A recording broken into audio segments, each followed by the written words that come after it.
বাংলা ভাষার উচ্চারণে বৈদিক যুগ থেকে অধুনান্তিক সময়ের আবিশ্বের কবিদের কবিতা পাঠে বেদ, উপনিষদ এবং বৈষ্ণব মহাজন পদাবলীর কবিদের কবিতা পাঠ করে আসছি এবং করব। আজ আমি পাঠ করব ঈশ উপনিষদের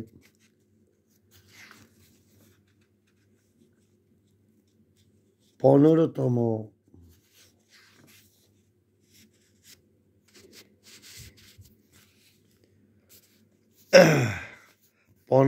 স্তোত্র পাঠ করব। আমি যেহেতু বাংলা ভাষার উচ্চারণে কবিদের কবিতা পাঠ করছি, সে কারণে আমি ঈশ উপনিষদ 15 গ্রন্থ অনুসার সরাসরি বাংলাটি পাঠ করছি।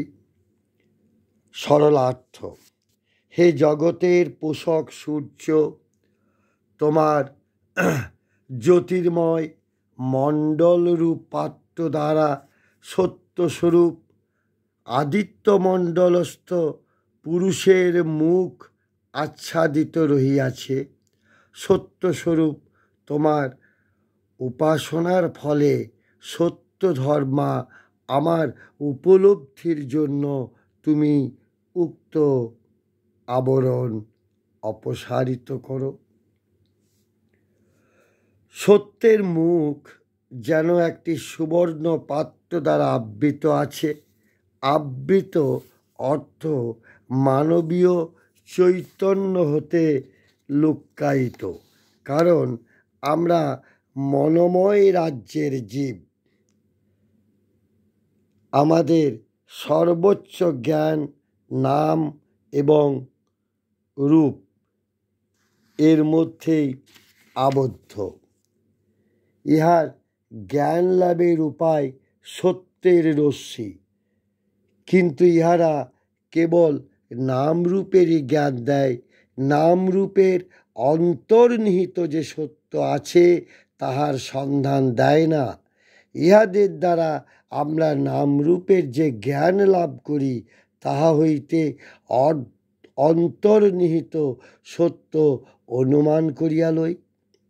নামরূপের জ্ঞান প্রকৃত জ্ঞান নয়, সত্তার জ্ঞানই প্রকৃত জ্ঞান।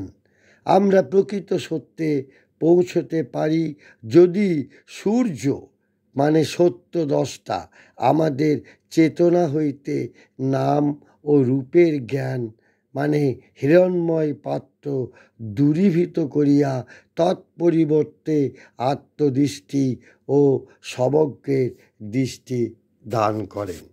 সমগ্রের দৃষ্টিদানের প্রার্থনা জানিয়ে ও বৈদিক কবিদের আমার প্রণাম জানিয়ে আমি ঈশ উপনিষদ পাঠ এখানেই সম্পন্ন করলাম।